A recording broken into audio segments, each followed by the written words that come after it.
El Evangelio según Romanos, porque ahí donde estamos los domingos, en la palabra del Señor ahí. Romanos es una carta maravillosa, es la legislación del reino de Dios, es la exposición más completa del Evangelio y cómo se aplica, cómo funciona el Evangelio en la vida de aquellos que lo reciben. El Evangelio es poder de Dios para salvación a todo aquel que cree. Y como es poder de Dios, aquel que cree en el Evangelio es transformado. Aquel que tiene el Evangelio y lo ha creído en su corazón y lo confiesa con su boca, porque el Evangelio es Cristo, su vida tiene que ser transformada. Y debe de ser transformada porque lo que hace el Evangelio es que trabaja en el corazón y te cambia por dentro, y eso hace que tu vida también sea cambiada por fuera.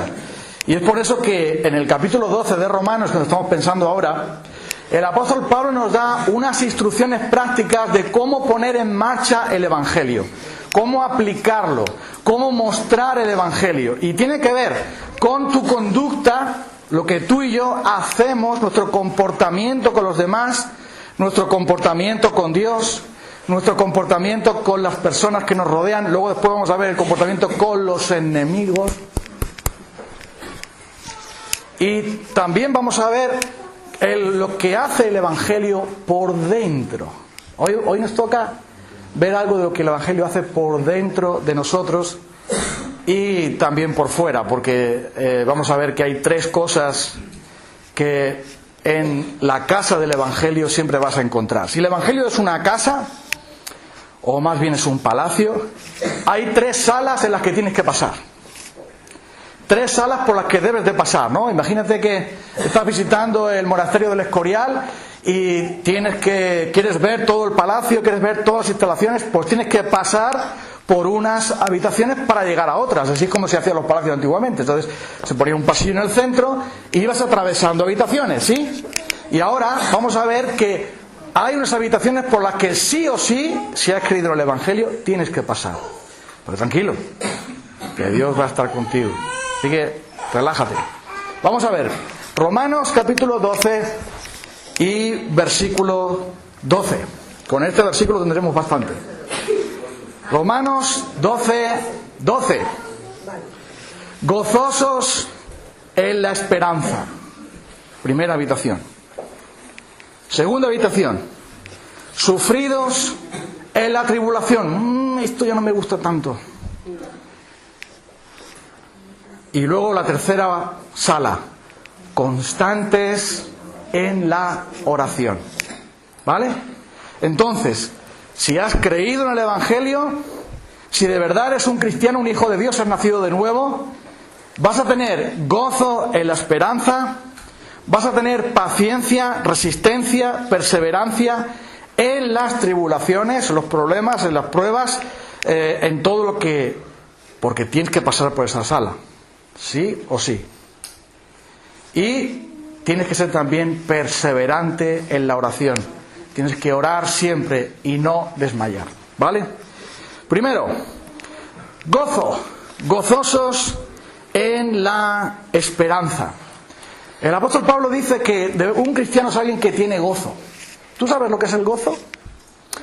El gozo no es que te tocó la lotería. El gozo no es que tu suegra se fue.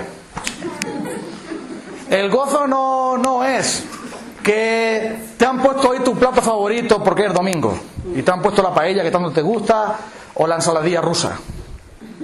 El gozo tiene que ver con Dios y lo que Dios te es para ti, lo que Dios te da.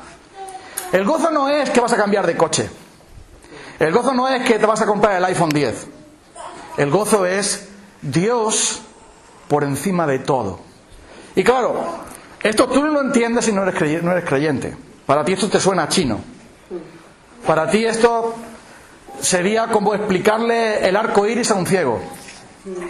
Como invitar a un concierto de Beethoven, de música de Beethoven o de tu grupo favorito a un sordo. Si no eres cristiano no tienes ni idea de lo que estamos hablando. ¿Gozo de qué? ¿Qué es el gozo? El gozo es la satisfacción y el deleite profundo en Dios y en todo lo que Dios me ha dado. Y no tiene que ver con cuán bien me va en la vida. Por eso hay un profeta, el profeta Habacuc, en el capítulo 3, que dice: aunque la higuera no florezca, ni en las vides haya fruto, aunque no haya producto del olivo, aunque no haya vacas en los corrales, ni ovejas en la majada, con todo yo me alegraré en el Señor y me gozaré en el Dios de mi salvación. Es decir, aunque esté en la ruina más absoluta, aunque me haya quedado sin nada como Job, que se postró y adoró a Dios, aunque su mujer le decía: maldice a Dios y muérete porque mira lo que Dios te ha hecho. Pero dice el profeta Habacuc: aunque todo sea un desastre para mí, aunque caiga en el hoyo más profundo y esté sufriendo de una manera más horrible y no tenga nada que echarme a la boca, con todo yo me gozaré en el Dios de mi salvación, porque Dios es mi fortaleza, en Él tengo puesta todo mi deleite. Porque, como dice el Salmo 73, ¿a quién tengo yo en los cielos sino a ti? Y fuera de ti nada deseo en esta tierra. Mi carne y mi corazón desfallecen, mas la roca de mi salvación y mi porción, mi tesoro, lo más grande para mí es Dios mismo. Y eso nadie nunca podrá quitármelo. Esto lo explica muy bien magistralmente el apóstol Pedro. Primera de Pedro, capítulo 1. Versículo 8, el gozo de la esperanza. Dice Primera de Pedro 1:8, a quien amáis, es decir, al Señor Jesús, a quien amáis sin haberle visto. Le amáis.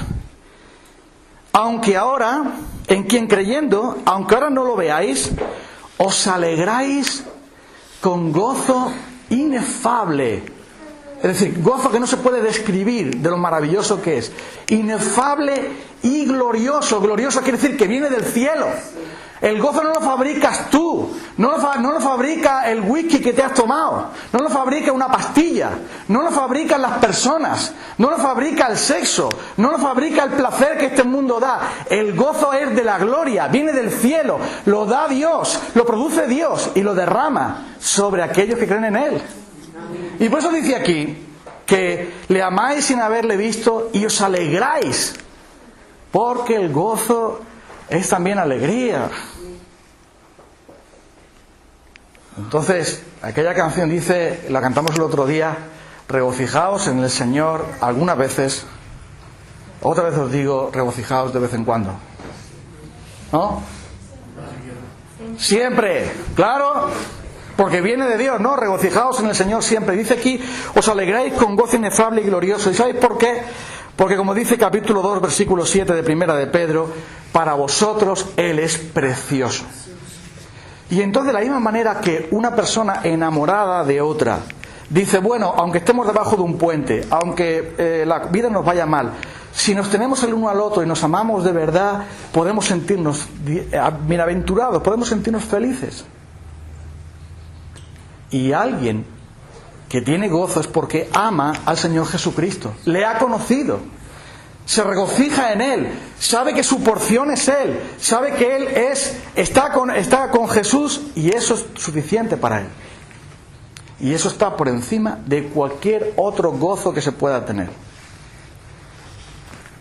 Hay un texto, algo que sucede en la vida de Jesús muy interesante. ¿Quieres mirarlo? Mira, eso está en el Evangelio de Mateo. Perdón, bueno, el Evangelio de Lucas, da igual, voy a citarlo de memoria si me lo sé. Es el Evangelio de Lucas. Los 70 que Jesús envió, los 70 predicadores, discípulos, los envía para, Lucas 10, para predicar, y ellos vuelven después de haber hecho su viaje misionero. Y vienen, Señor, hasta los demonios en tu nombre se sujetaban. ¿Qué gozo traemos? Que hemos visto el poder tuyo, incluso resistiendo a los demonios. Y Jesús dice, yo he visto a Satanás caer como un rayo. Ahora empieza este príncipe de este mundo a ser juzgado, porque ahora ese poder que Jesús había dado a los 70 para luchar contra Satanás, pero dice después: no te regocijes en que los demonios se sujetan a ti. Regocíjate más bien en que tu nombre está escrito en los cielos.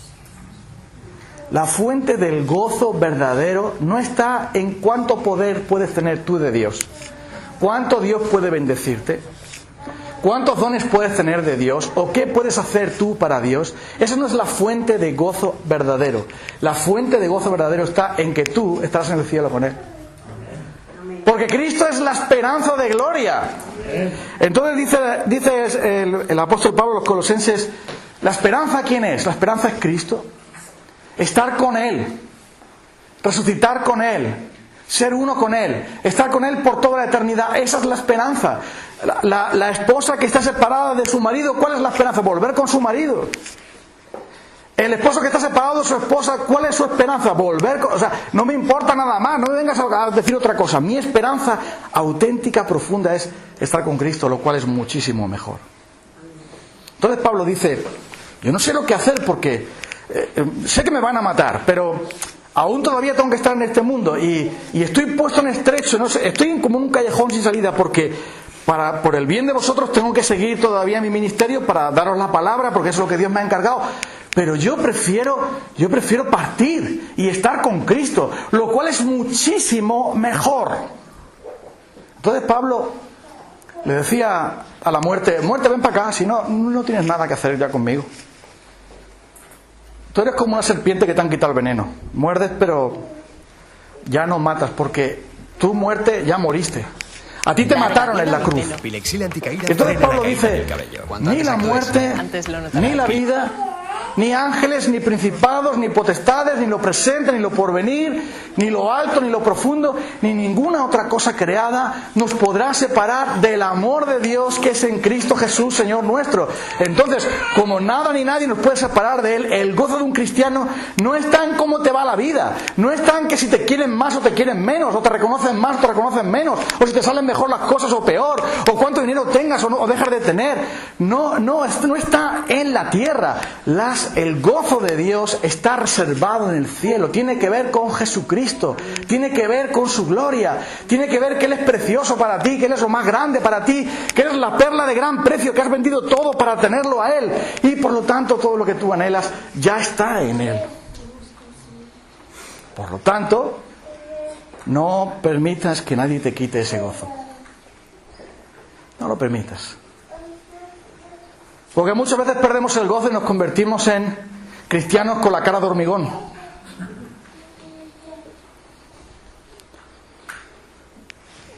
Que estamos duros y fríos. Pero perdemos el gozo de, oye, que somos extranjeros y peregrinos, que vamos camino al cielo, que tenemos a Cristo. Y por eso dice el apóstol Pablo: pon tu mente en las cosas de arriba, donde está Cristo sentado a la diestra de Dios. O piensa, como dice también Primera de Juan, dice: y todo aquel que tiene esta esperanza en Él se purifica a sí mismo. ¿Cuál es la esperanza? Aún no sabemos, pero una cosa sí está clara: cuando Él se manifieste, seremos semejantes a Él, porque le veremos tal y como Él es. Y esa es la esperanza que yo tengo. Y ese es el gozo de saber que Dios va a cumplir su promesa, y que yo también, como dice el libro de Job, cuando dice Job, cuando estaba tan mal: con mis ojos he de ver a Dios. Y eso es lo que yo anhelo. Entonces, gozosos en la esperanza. Porque si de verdad has creído en el Evangelio, tú estás caminando para encontrarte con Cristo. Vas pasando y cada día te acercas un poco más a Él. En esperanza has sido salvo, pero cada día te acercas un poco más al día en que tú estarás con Él. Y eso es lo que tú debes anhelar. Y eso es lo que tú te tienes que gozar. Así que cuando este mundo te quiera engañar y quitarte el gozo para sustituirlo por un sucedáneo, cuando te quieran dar una fotocopia de gozo en blanco y negro, no lo aceptes. Gózate en el Señor, como dice Pablo. Gozaos en el Señor. Y eso va a hacer que aún incluso cuando lo estés pasando mal, puedas pasarlo bien en ese sentido. ¿Sabes lo que llega a decir el apóstol Pablo en 2 de Corintios? Sobreabundo de gozo en mis tribulaciones. ¿Eso qué es? Yo tengo tribulaciones, sí, tengo persecuciones, tengo preocupaciones, tengo temores, porque soy humano y además estoy a cargo de la iglesia, etcétera. Pero estas cosas abundan en mí, los problemas abundan en mí, pero el gozo sobreabunda más. Sobreabundo de gozo en mis tribulaciones. Es decir, el gozo puede más que los problemas, el gozo puede más que las ansiedades, el gozo puede más que los afanes. El gozo del Señor es mi fortaleza, me fortalezco en Él. Y por lo tanto, aunque abundan los problemas, sobreabundo de gozo en mis tribulaciones. Entonces, hermanos, ¿por qué estamos tan amargados y tan tristes? ¿Quién se nos ha muerto? Se cuenta que en una ocasión la esposa de Martín Lutero se vistió de luto. Y estaban pasando muchos problemas de persecuciones y de dificultades en medio de la reforma evangélica del siglo XVI. Y tal estaba la situación que tenía Martín, que su esposa se vistió de luto, y entonces él le pregunta: ¿por qué te has vestido de luto? ¿Quién se ha muerto? Dice: se ha muerto Dios. ¿Qué dices? ¿Qué blasfemia es esa? Dios no puede morir. No, se ha muerto Jesucristo. No, Jesucristo resucitó. Ah, sí. Entonces tú, ¿por qué vives como si se hubiera muerto? Porque a mí me tratas como si se hubiera muerto. Entonces, ¿sabes lo que dice el Antiguo Testamento? Nos dio la gloria por ceniza, el gozo en vez de luto, un manto de alegría en lugar de aflicción, y somos llamados árboles de la justicia de Dios, plantío del Señor. La palabra del Señor dice que nos ha revestido de alegría, de gozo, porque nuestro corazón está en Dios. Así que no tienes que ir a la discoteca para tener gozo. No necesitas lo que este mundo te da para ser un sucedáneo. Y claro, como no te estás gozando en Dios, tienes que buscar por ahí que alguien te enchufe un poco de gozo. Pero ese gozo no sirve. Es de plástico. Es falso. Así que dice aquí: gozosos en la esperanza. Déjame que pasemos a la segunda sala. La segunda sala dice, y esto ya, pacientes en la tribulación. Pacientes en la tribulación. Bueno, ¿por qué dice esto el apóstol Pablo? Lo dice porque todos los cristianos tenemos que pasar por la tribulación. ¿Sabes?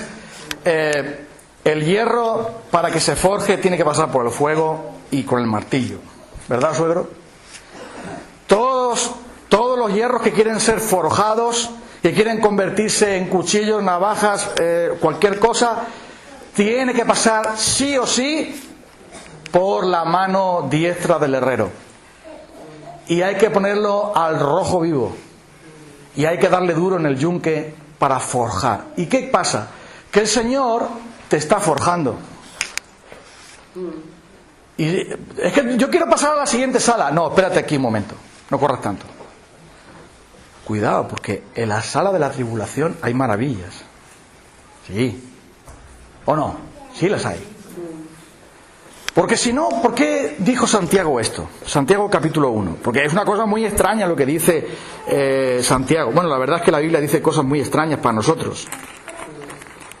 Porque que el libro de Santiago nos diga: hermanos míos, capítulo 1, versículo 3, tened por sumo gozo, otra vez gozo, sumo, lo más grande.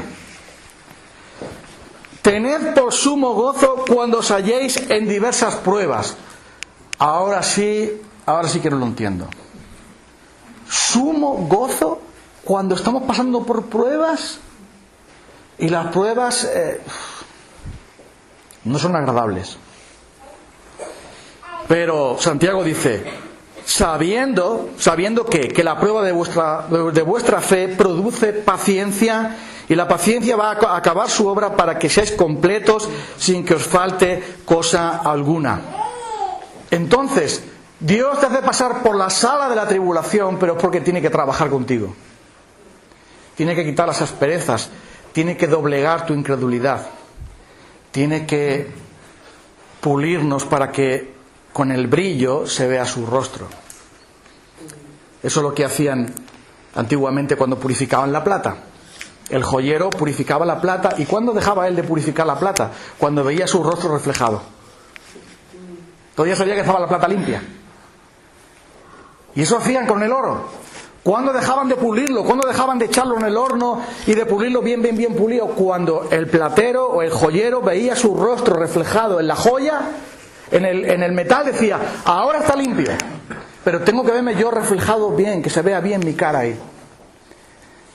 Y nosotros decimos: Señor, yo quiero reflejar a Cristo. Pues prepárate, porque el Señor te va a coger el estropajo de aluminio y te va a dar duro. Pero no pasa nada, porque así le reflejarás a Él. Y dice: mira, el gozo viene porque el Señor está trabajando conmigo. Así que, si tú estás pasando por pruebas, no pasa nada, ten paciencia. Porque Santiago dice con palabras maravillosas, fíjate que si es que la palabra de Dios es un tesoro tremendo. Capítulo 5. Hermanos míos, versículo 10. Hermanos míos, tomad como ejemplo de aflicción y de paciencia a los profetas que hablaron en el nombre del Señor. He aquí que tenemos por bienaventurados a los que sufren. Y habéis oído de la paciencia de Job, y habéis visto el fin del Señor, que el Señor es muy misericordioso y compasivo. Y escucha esto: tú no puedes ver lo misericordioso y compasivo que es el Señor si no pasas por la sala de la tribulación. No puedes. Tienes que pasar sí o sí por ahí, porque en esa sala hay cuadros bellos, hay cerámica preciosa, hay tesoros maravillosos, y tú no puedes ir corriendo: no, yo quiero pasar de sala. No, espérate ahí, hombre. Tú vas a experimentar lo misericordioso y lo maravilloso que es Dios contigo cuando estés sufriendo. Por eso estás en la sala del sufrimiento. Y si no estás en la sala del sufrimiento, tranquilo. El Señor sabe cuándo y cómo. Pero no pasa nada, porque Él ya pasó por ahí. Cuando pases por las aguas, yo estaré contigo. Y si por los ríos, no te negarán. Cuando pases por el fuego, la llama no arderá en ti, porque yo soy el Señor, yo estoy contigo. Y Jesús ya pasó por ahí y venció. Así que, pacientes en la tribulación. Ahora bien, ¿qué es la tribulación? La tribulación no es meterse en un lío y decirle a Dios que Él tiene la culpa. No. La tribulación no es: bueno, ahora me voy a casar con una persona incrédula y ahora qué montón de problemas tengo con esta persona que no es creyente. ¡Ay, qué tribulación más grande! Que no es que tribulación ni nada, es una locura que has hecho, es un acto de desobediencia. Tú te casas con alguien que no es cristiano, tú vas a tener problemas, porque Jesús dice que va a ser así. La palabra de Dios lo dice. ¿Qué comunión tiene la luz y las tinieblas? Y el reino de Dios con el reino de este mundo, con el reino de Satanás, no hay ninguna comunión. Entonces, si tú te metes en un lío, no es una tribulación, es la factura que tienes que pagar por tu imprudencia. Y si te metes en un montón de deudas y no puedes hacer nada porque estás cosido de deudas, no digas: ¡ay, Señor, qué tribulación me has enviado! Eso no es ninguna tribulación, eso es simplemente que no has hecho caso de los consejos del Señor. Pero hay veces en las que viene una enfermedad, viene un problema grave a la familia, viene algo que viene otro tipo de dificultades. Entonces tú sabes que estás pasando por ese momento de tribulación, pues sepas que tienes que ser paciente. Tienes que ser paciente con todo, pero también, como dice Jesús, es bienaventurado aquel que sufre por mi causa. Y hoy vamos al que quiere, puede dar una ofrenda para ayudar a los hermanos que están pasando por tribulaciones, es decir, por persecuciones a causa del Señor. La iglesia vamos a enviar una ofrenda a puertas abiertas, y después todos aquellos que lo tengan en su corazón pueden acercarse al hermano Emilio, que es el tesorero, y dejar una ofrenda para ese ministerio, para ayudar a ese ministerio, porque son bienaventurados, dice Jesús, los que por causa del Señor sufren. Y hay muchos hoy que están en la cárcel por ser cristianos, que están perseguidos por ser cristianos, que han tenido que dejar su casa y están de refugiados para salvar la vida a causa de ser cristianos. Así que es ese tipo de bienaventuranza. Pero vamos con la tercera sala, la última de todas. Tú dices: ya, qué bien, ya se acaba el recorrido. Bueno, el Evangelio tiene muchas salas, el domingo que viene habrá más. Pero mira, constantes en la oración. Esto es muy importante porque tú no vas a tener gozo si no oras. El gozo no es automático. No es apretarle un botón y ya lo tienes. El gozo viene de tu relación con Dios. Si tú eres frío con Dios, Él será frío contigo. ¿Sí o no? ¿No? Si tú no estás en comunión con Dios, dices, ay, es que el gozo se me ha apagado. ¿Cómo no se te va a apagar si estás fuera del fuego? Es que tengo frío. Pues acércate al fuego. ¿Y no se puede acercar el fuego a mí? No, acércate tú. Porque dice el Señor, acercaos a Dios y Él se acercará a vosotros. ¿Sí, no? Acércate tú. Ahora bien, constantes en la oración. ¿Por qué? Pues porque cuando perdemos el gozo y pasamos por pruebas, es muy fácil dejar de orar. ¿Sí o no? ¿Te pasa a ti o no? A lo mejor eso es lo único que me pasa. Sí, claro que te pasa. Porque si estás pasando por pruebas, entonces tu fe está siendo sacudida, tu fe está siendo zarandeada. Dice Jesús, el diablo ha pedido zarandearos como a trigo, Pedro, pero yo he orado por ti para que tu fe no falte, para que confirmes también a tus hermanos. O sea, la prueba es que el diablo te va a zarandear, la prueba es que vas a ser tentado, la prueba es que vas a pasar por problemas, la prueba es que vas a sufrir todo tipo de dificultades porque estamos en un mundo lleno de dificultades. Es así por el pecado. Entonces es muy fácil que tú al sufrir y al perder el gozo y al perder de vista la esperanza, entonces dejes de orar, dejes de estar en comunión con Dios y pienses, ya Dios no me escucha, ya Dios no me ha respondido, mira lo que pasa. Entonces, ¿qué? Es un círculo vicioso y vas perdiendo más. Entonces hemos cantado la canción, ¿os habéis enterado, no? Lee la Biblia y ora cada día. ¿Os habéis enterado, no? Espero que sí. Si no, lo repetimos otra vez. No. Hay que orar. Debemos orar. Pero orar. No mandarle un telegrama al Señor a las 12 menos 5 de la noche. O un WhatsApp. O un mensaje de Facebook. Me gusta, Señor. Eso no es orar. Quiere decir entrar en la comunión con Dios. Cierra tu puerta y ora a tu Padre que está en los secretos. No ceses de orar. Y la palabra de Dios tiene un montón de versículos. Estaba echando un vistazo ahí y digo, madre mía, hay tropecientos versículos. ¿Y cuál cojo? Pues todos son maravillosos. Pero de ellos podemos simplemente recordar una historia.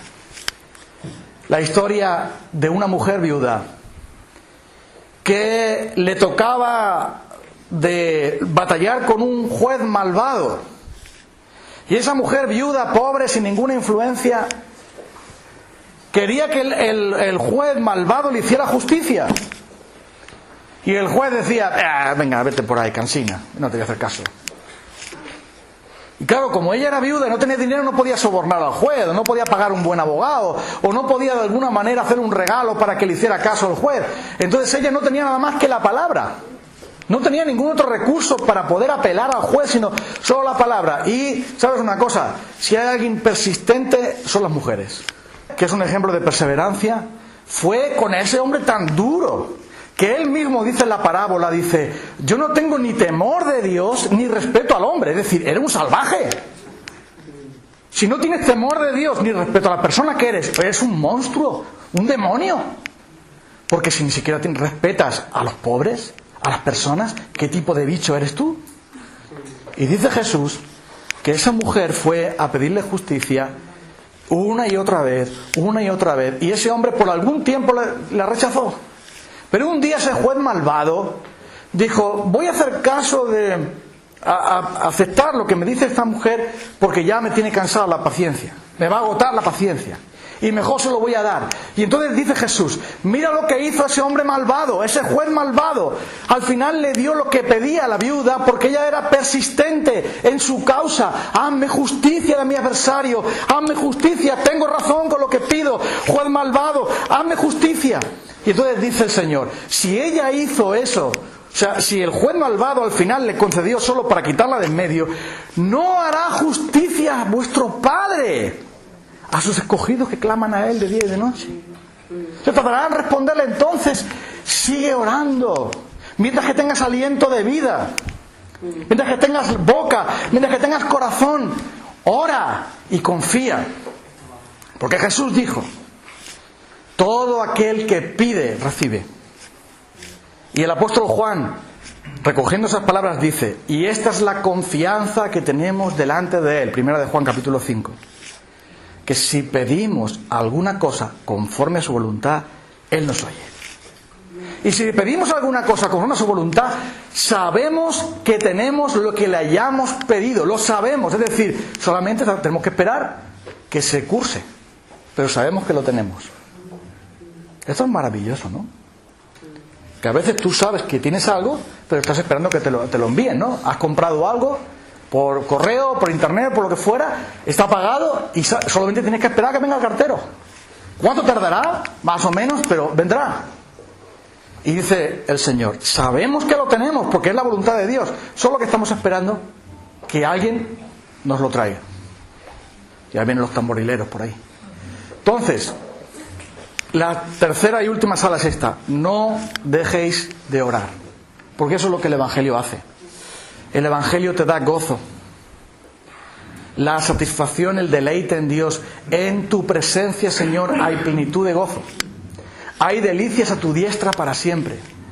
El gozo de la esperanza en Cristo, el gozo del perdón de los pecados, el gozo de la vida eterna, el gozo de tener tu nombre escrito en los cielos. Ese es el gozo que tiene un creyente, y eso no se puede cambiar, no se puede hallar en este mundo.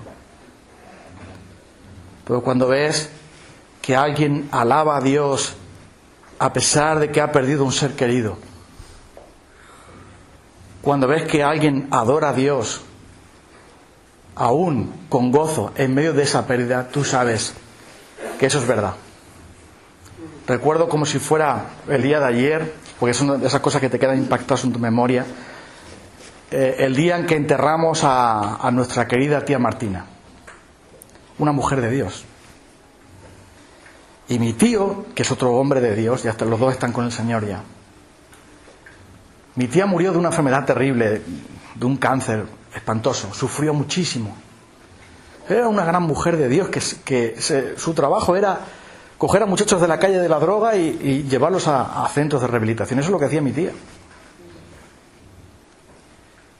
Y recuerdo que cuando la enterramos, mi tío, que era un hombre de oración también, pidió orar para despedir el culto de entierro de su esposa, a quien quería con locura. Y recuerdo el gozo de él, que decía: Señor, te la has llevado ya,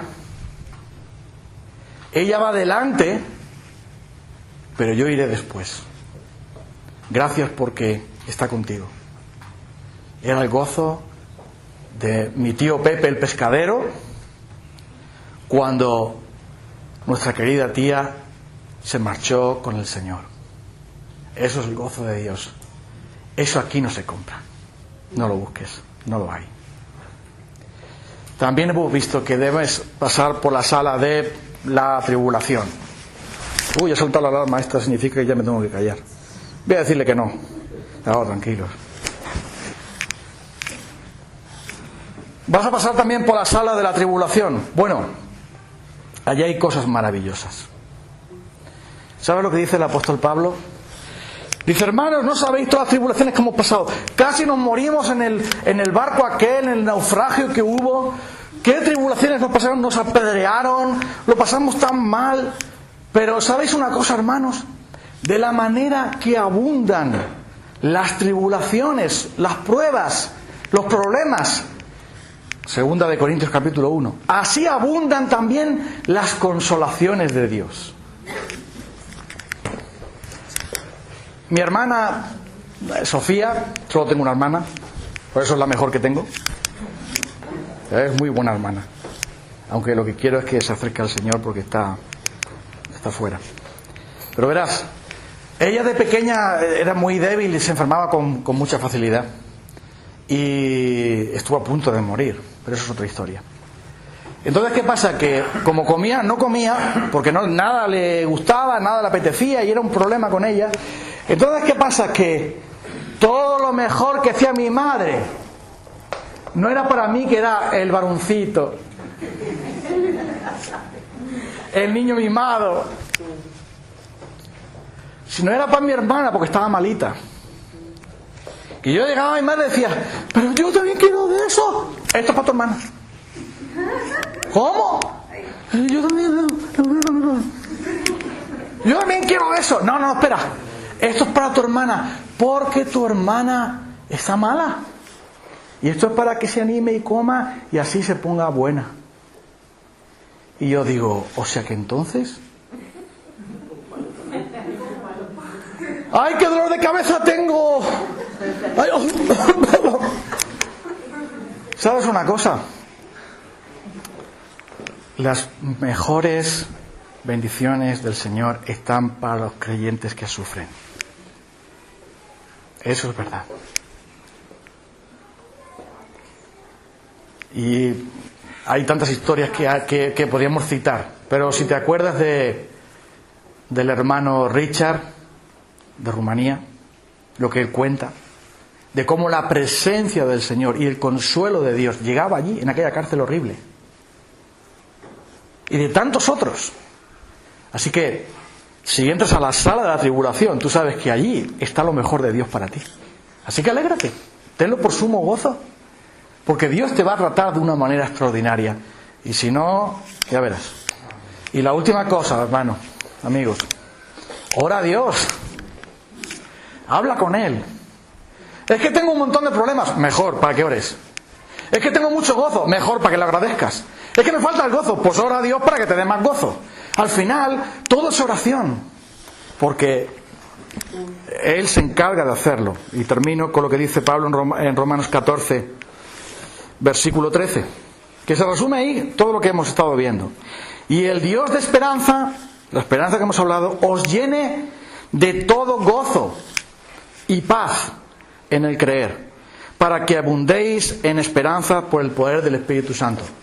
Estas cosas, el gozo, la paciencia, la oración, la perseverancia, estas cosas, la esperanza, eso lo da el Espíritu Santo. ¿Tienes tú al Espíritu Santo? Pues si no tienes al Espíritu Santo, amigo, amiga, no sabes de qué estamos hablando. ¿Y cómo puedes tener al Espíritu Santo? A través de la cruz. Arregla tus cuentas con Dios, pídele al Señor perdón, arrepiéntete, deja el pecado y vuélvete al Señor, que Él tendrá de ti misericordia. Y si te vuelves a Él, podrás cantar esta canción que vamos a poner ahora. Ponla. La canción de un pecador terrible que encontró a un Salvador sublime y que escribió este cántico: sublime gracia del Señor que a un pecador salvó. Ponte de pie y si quieres pedirle perdón al Señor, aprovecha ahora.